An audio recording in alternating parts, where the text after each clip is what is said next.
The breathtaking coast of Te Tai Rawhiti is being swamped by forestry slash. Every time we get heavy rain now, more slash is deposited on the beach. And locals are being forced to live with the environmental impacts. We need a guarantee that it will not happen again. So is the forestry industry doing enough to clean up its act? I don't think they care about the communities. I think they care about their balance sheets. And is forestry a sustainable economy in Aotearoa?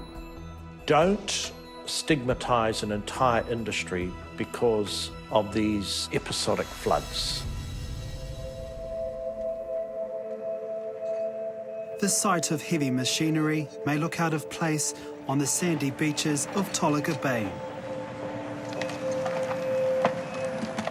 However, forestry waste or slash is suffocating their shorelines. To see the desecration of our beach, where our kids grow up, where our people gather their kai, as far as I'm concerned, it's rubbish on our beach. Nikorima Thatcher is leading the charge against continued pollution of the whenua, the awa and the moana. As a community, our resources have been impacted upon, as well as our wāhi tapu. So too is the wairua of our people and our community as well. The East Coast has been hit hard by devastating weather events, and more forestry slash is ending up on their shores. Forestry slash is the offcut or waste material from when plantations are cut down. In 2018, slash first hit the headlines after 1 million tonnes of it inundated Tolaga Bay after major rainfall. The cleanup cost tens of millions of dollars, but last month heavy rain sent more slash thundering down towards the coast. The cleanup hasn't stopped. We're still cleaning up the aftermath of it. Not only out on the beach, we don't even know what's going on under the water. So we've got another generation of possible cleanup to do. The region's reliance on forestry began after Cyclone Bowler hit in 1988, causing major erosion problems. The government decided forestry would be the best way to strengthen the land and save the economy. And during that 30-year process, we as a community got convinced that that was our only livelihood, and we became dependent on this one stream of our economy and forestry, and our families became highly reliant on that because we also saw the closure of other industries in our region as well. The forestry industry is big business here in Te Tai Rawhiti, accounting for almost 7% of regional GDP. However, there's growing unease about the impacts of the industry on the whenua, on the awa, and on these pristine moana.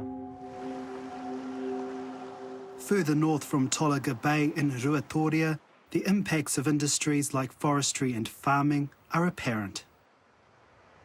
Most of the tributaries of the Waiapu have all got erosion problems in them.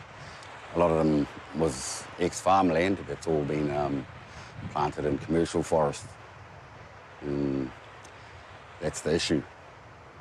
Graeme Atkins is a local kaitiaki who works to protect the whenua.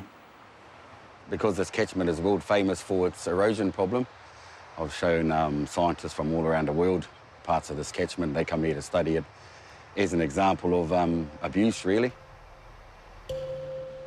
After making its way down the Waiapu River, the slash ends up here on Tikapa Beach, where a wasteland of wood stretches for kilometres.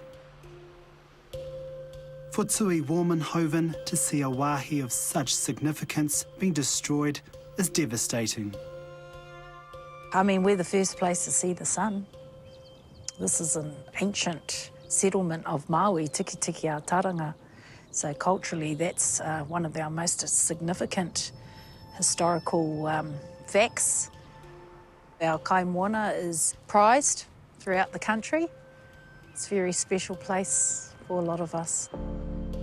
But this special place is under siege by slash. It's the latest in a long line of environmental carnage on the East Coast. What have been some of those big impacts on the area?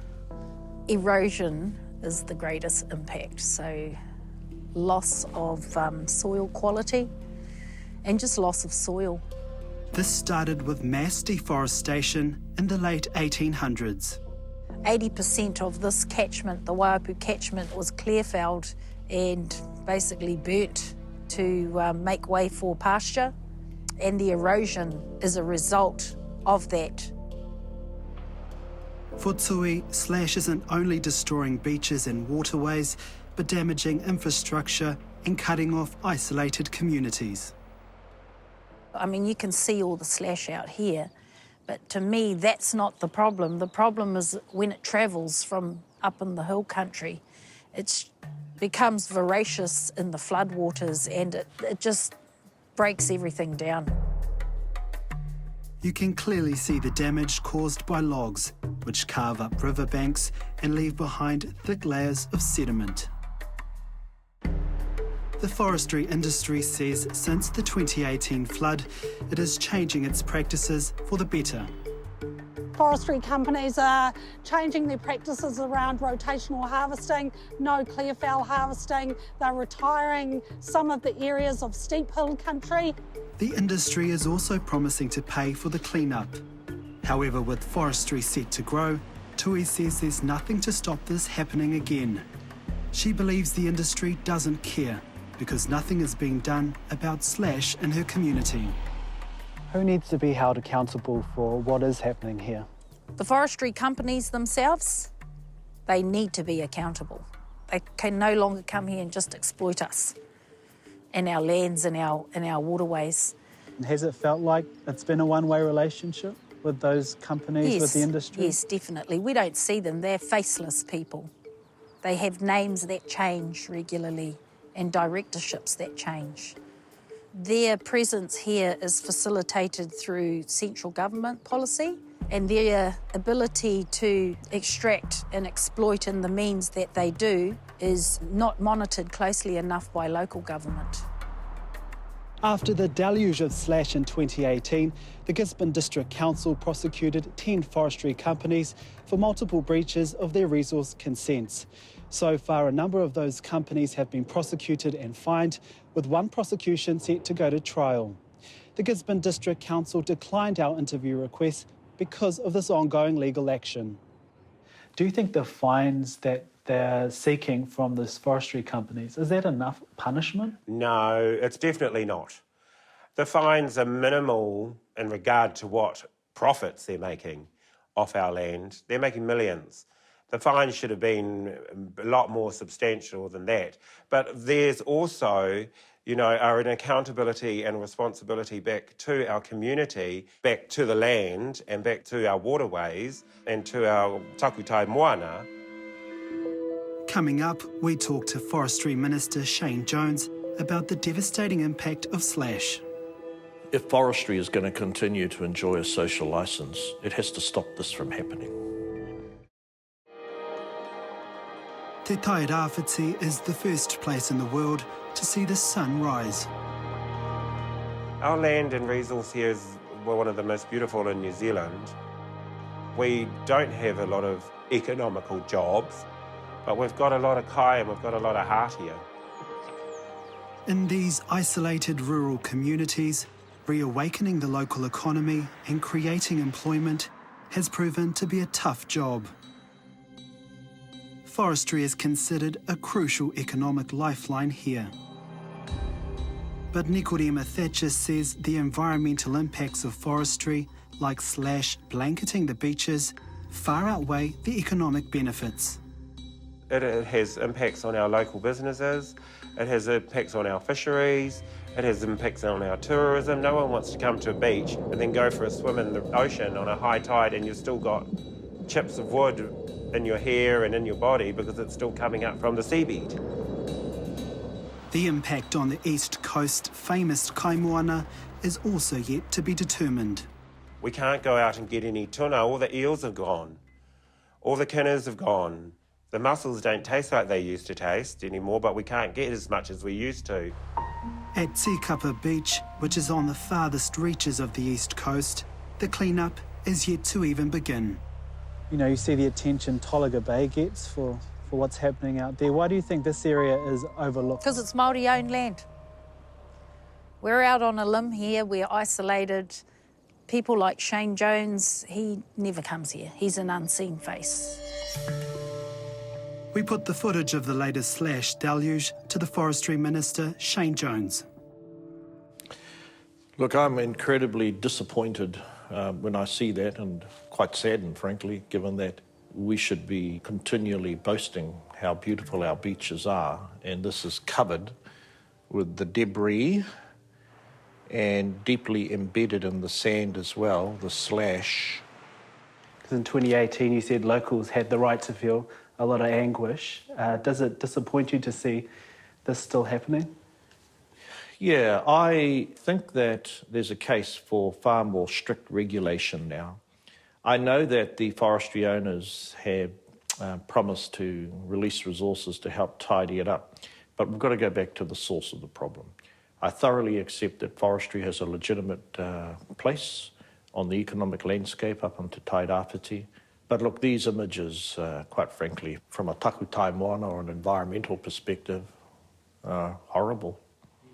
Forestry doesn't destroy local communities, it actually benefits local communities. New Zealand Forestry Owners Association spokesperson Don Carson says there's no quick fix to stop slash. We can't promise it won't happen again, but we are doing what we can. And if you have a look at the cleanup response in 2018 compared with what we've done around this time, and I think that you can say that we did a much better job of assisting and taking the lead in the cleanup this time around. Talking about the cleanup, I know there's a lot of attention in Tolaga Bay, but we went up to do a Pūtea. These are really isolated Māori communities who haven't had cleanup. How are you going to work with those communities to clean up those beaches? It's, to a great extent, the individual companies that are working on that. We've got much better coordination than we had. But obviously, if there's debris on a beach and somebody says you want that debris off, which is fair enough, then simply contact those forest companies. But many of these forestry companies aren't simply a phone call away. After the privatisation of the industry in the 1980s, the ownership of forestry went abroad. Despite this major overseas ownership, the industry says it still plays a vital role for the local economy. We have, as an industry, a very major role in the East Coast region. It is twice as important for the East Coast to have forestry as it is for any other region in New Zealand. Shane Jones has poured hundreds of millions of dollars into boosting the local economy, including forestry and Te Tai Rawhiti. He sees himself as a champion for the regions, but Tui Warmenhoven doesn't see it that way. Fiscally, he might be, but that's not enough for us. We need good decision making. We need people to adapt to our problems here and to think and act accordingly in an informed way, which is being informed by the science, being informed by our mātauranga Māori, and using common sense for sustainable decisions. What is your message to those communities being so impacted by this? Organise, demand a higher level of accountability, but most importantly, don't stigmatise an entire industry because of these episodic floods. Work with the Crown, work with local government, and we will cause the industry to progressively meet more of the costs themselves of this deluge of slash that is littering the beautiful coastal environment of Te Tai Rawhiti. But Nikorima Thatcher says slash has already left too big of a scar on their whenua. And generations are going to feel the impacts of it. And then when the money's gone off to some offshore company, where's the investment back in here? That's what I'd like to see. If you're making money off our resource, you give back even more to investment into our communities, our healthcare, our schools, our roads. Is that happening? No, it's not. What I heard from a lot of locals is that the forestry industry doesn't care about their communities. What's your response to that? Yeah, that's one of the messages that we've had, and it's not just from Ruatoria or the East Coast, is that many rural communities don't feel that the forestry companies are engaging with those communities. Why isn't that happening? I think it's been a matter of the industry getting on with doing its business, where companies, be they farming, forestry, fishing or whatever, have not really engaged with local communities, have not seen things in the longer term. But believe me now, the message is clearly going through that can't keep on going. Moving forward, Tui wants the community to have a say in the way the forestry industry operates. We'd want them to sit down and talk to us and find solutions together, work together more closely and not just treat us like we're here to be exploited. Yeah, there's a whole disconnect there between them and us. That gap needs to be closed, otherwise they need to leave. Tui is fighting to close the gap, not just for the environment, but for the next generation. The best outcome for me is to see our young people taking up their role as kaitiaki. That is probably the greatest outcome that I can see. For those future generations? For future generations.